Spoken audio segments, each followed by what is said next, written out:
Welcome to the Fear and Greed Daily Interview. I'm Sean Aylmer. I've talked a lot about renewable energy and about the role of rare earths in the production of batteries for electric cars and the like. Now, a Brisbane company is hoping to change the battery industry using new lithium technology that could see electric cars cover 1,000 kilometres on a single charge, or mobile phones that can run for a week. LIS Energy is due to list on the ASX this month in a $34 million IPO, valuing the company at more than $500 million. Dr Lee Finniear is the CEO of LIS Energy. Dr Finniear, welcome to Fear and Greed. Thank you very much, Sean. It's great to be here. Now, Lee, you're going to have to dumb this right down for the people like me. How do these batteries work?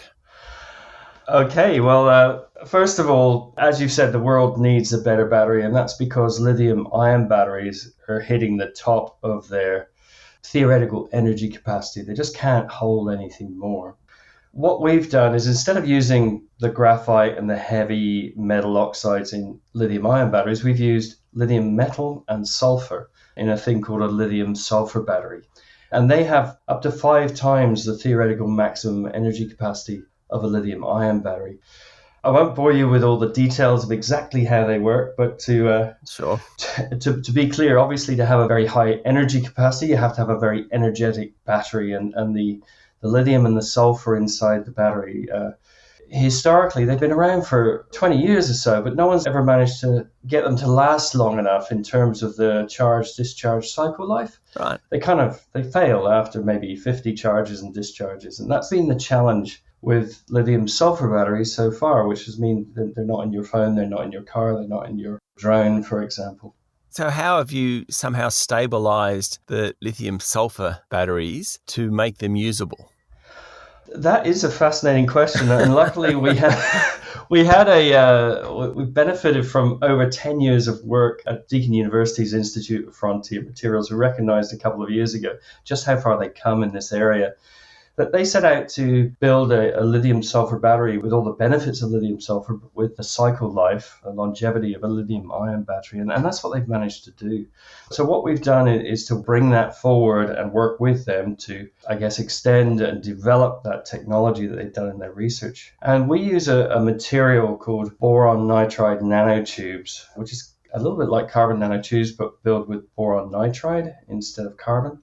And these act to stabilize both the cathode and the anode inside the battery itself, which allows us to achieve a very much longer cycle life, which makes them commercially viable.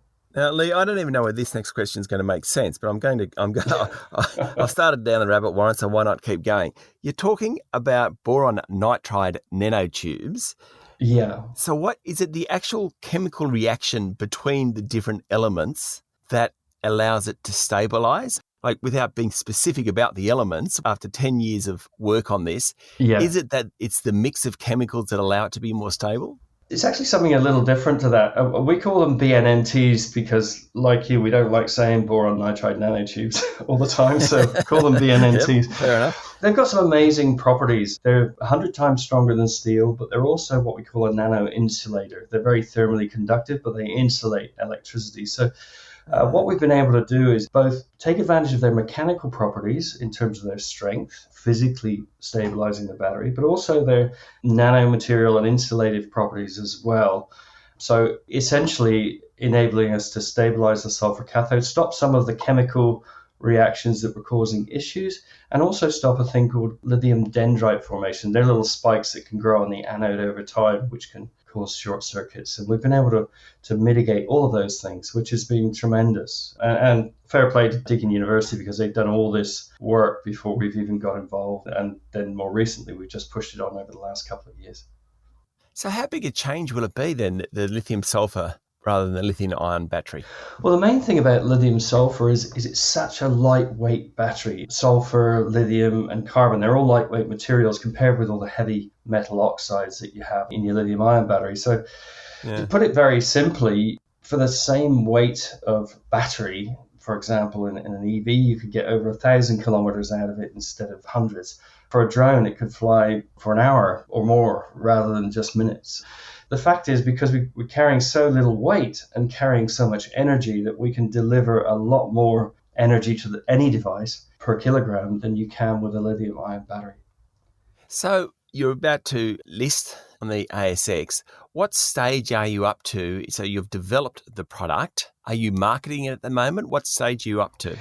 What we've done is developed the technology, done the research, done the development to prove that the nanomaterials we've created actually do stabilize the battery. What we're doing right now is to scale up that to multi-layer pouch cells that can actually be fitted into products, with the aim of retrofitting those into products and collaborating with product manufacturers who incidentally are absolutely desperate to find a better battery.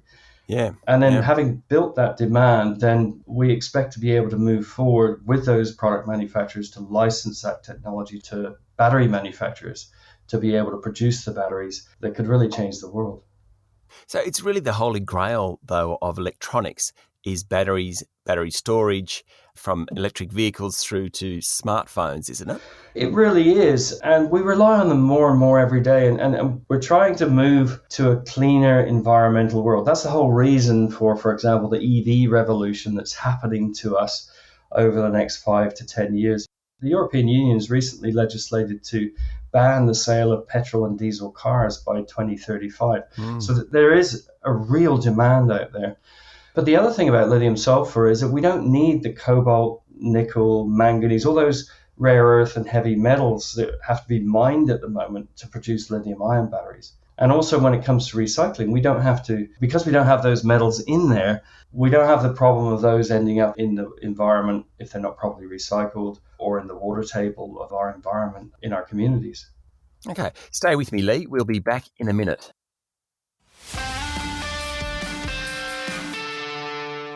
My guest this morning is Dr Lee Finniear, CEO of LIS Energy. So what's the response been like in terms of their prospectus and trying to raise money? Extraordinary. I probably can't say exactly, but we're extremely, extremely happy. I'm totally excited about it. Also, we only did our first announcement in March of this year, and the interest from around the world has been incredible. So we're really, really excited about how we're going. And what this can bring to Australia, and also we very much hope to the rest of the world as well. So without actually saying anything you shouldn't say, because you haven't listed yet, and you are certainly bound by certain rules around that. If I was investing in it, though, I suppose what I would be thinking is there a plentiful supply of what you need in the ground? I mean, rare earths are hard to get out of the ground. Nickel's in demand, and BHP last week spent a huge amount of money on mine in Canada. Is the ability to extract sulfur comparable or better than the others? It's far easier. I mean, cobalt is required in almost every lithium-ion battery. 75% of that comes from the Congo. Right. It's really, really an unstable geopolitical environment. It's a risk to the world, frankly. Sulfur is a byproduct of many petrochemical processes. It's one of the most abundant materials in the world. Yep. Carbon, we all know what, we're made of carbon. Not that I suggest we make batteries out of us, but I'm not sure where we're going there, Lee. Let's just leave that alone. But the other thing is lithium is quite plentiful. We use lithium metal instead of the lithium oxides, but that can be refined easily from the lithium deposits we have in Australia. Fantastic. So what about global interest? So you've had interest locally and you've had global interest as well? Indeed, we have. The interest has been staggering. We're very happy about the major companies that have approached us. We haven't really gone out and sold ourselves yet. Right. It's really been inbound interest, which has been fantastic. So this research that you gave credit to Deakin University for kicking off, and you're helping bring it to market as well, is it unique, or are there a bunch of people around the world doing this type of product? It's pretty unique, actually. The key thing, lithium sulfur batteries in their core traditional sense have been around for 20 years, and a lot of people have been working on trying to make them work. They've got very high energy capacities from them, but that low cycle life has been a real nightmare for everybody. The benefit we have in using BNNTs is some more other research that's come from Deakin has been how to manufacture BNNTs in high purity, high volume at lower cost. Traditionally, BNNTs have been remarkably difficult to make. And if you go on the internet now and try and buy a gram of BNNT, it'll probably cost you $1,000 to $1,500 US, so over $1 million a kilo. Wow. But the way this came about was that Deakin University and PPK Group collaborated initially to produce BNNTs at a better price point and a higher purity. And then through that, PPK Group also recognize the work that Deakin has been doing with the LIS batteries. And that's how we've come to have both BNNT available at a price point that makes it commercial, and also then to have the batteries that have been stabilized through the use of BNNTs. Okay. I love talking to people like you, Lee, because inevitably you're optimists. And when we look at the world, climate change is the thing that everyone talks about at the moment, but, semiconductor chips and EVs, and does science solve most of our problems eventually, do you think? I think it does once people get behind it and adopt it. Yeah. I think the key thing here is that there's always inertia as you go through change, but the world doesn't have time for inertia right now. We have climate change, which is causing massive damage to our world. We have opportunities to make a difference to that. And one thing I'd see about the market here for batteries right now in the world is that there's a real desperation out there to see these problems solved. It's being driven by government legislation around the world. We have to have transportation, we have to have cleaner products, we have to have things that move away from fossil fuels and the release of carbon into the environment. So I think what I'm seeing here is a once in a century change, which is driving the industry and gives us a tremendous opportunity as LIS Energy to deliver a key component of that. Fantastic. Lee, you do have a PhD. Is it in chemical engineering? I've been wondering the whole interview.